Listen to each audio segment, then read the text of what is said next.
Do you usually prefer to use your left hand or your right hand? I believe most people are right-handed, so they're used to eating, writing, drawing, playing with their phones, and even wiping themselves with their right hand. Generally speaking, people who are used to using their right hand tend to have a more developed left brain, because the brain controls the body in a crisscross manner. The left brain controls the right side of the body, and the right brain controls the left side. But as for why the brain controls the body in this left-right reversed way, I really don't know. All I can say is that the brain is a complex organ, especially when I saw someone online selling Einstein's brain and actually making over 100,000 sales. I could only think the complexity of the human brain truly goes far beyond what the human brain can comprehend. But when we usually talk about the brain being complex, it's because it's made up of brain cells and more than 10 billion neurons. These more than 10 billion neurons are interconnected through axons and dendrites. And neurons are a highly specialized type of cell. They cannot replicate themselves and can only be generated through the differentiation of neural stem cells. There is a step-by-step progression between these two types of cells. You can think of it like this. If a neural stem cell performs exceptionally well, it advances to the next stage in its career and becomes a neuron. It's just like a content creator. If their videos do really well, there's a good chance they'll move on to the next step in their career and become a streamer.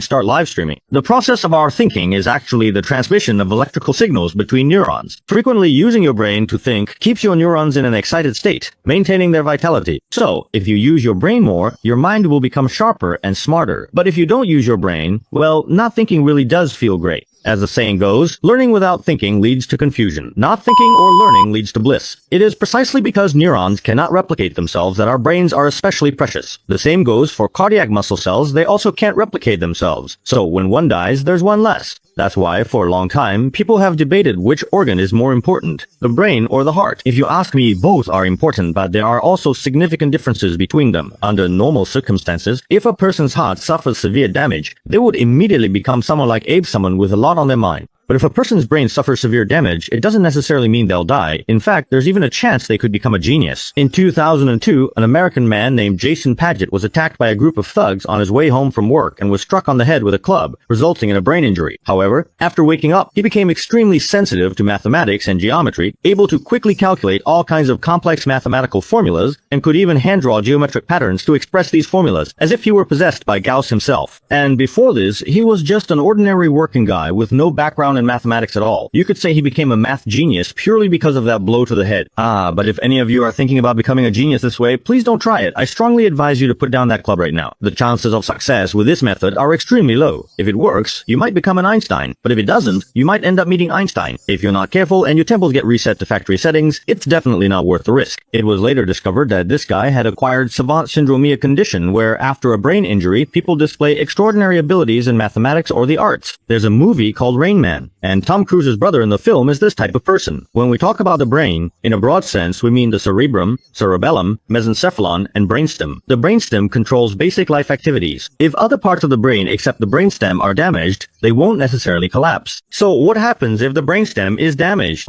In that case, you'll be sent off in style. You've probably all heard the story of the American chicken that lived for 18 months after its head was cut off. That's because, although its head was chopped off, the brainstem happened to remain attached to its body. And in the strictest sense, the cerebrum is the most complex part of the entire brain, including the frontal lobe, parietal lobe, temporal lobe, occipital lobe, and so on. The parietal lobe controls touch, while the temporal lobe manages memory and language. For example, come means come, go means go, nodding is yes, and shaking your head is no hen learning a foreign language. The temporal lobe helps.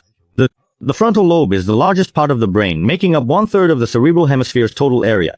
It is responsible for human cognition and emotions. If you've seen the movies One Flew Over the Cuckoo's Nest or Shutter Island, you've probably heard of the infamous prefrontal lobotomy, where an ice pick is inserted above a psychiatric patient's eyeball into the brain and twisted around to destroy the prefrontal lobe. That's what you'd call literally racking your brains in the physical sense. Even Huatuo and Cauze would call this expert work. Even Mary Kennedy, the sister of then U.S. President Kennedy, underwent this procedure, which left her unable to take care of herself for the rest of her life.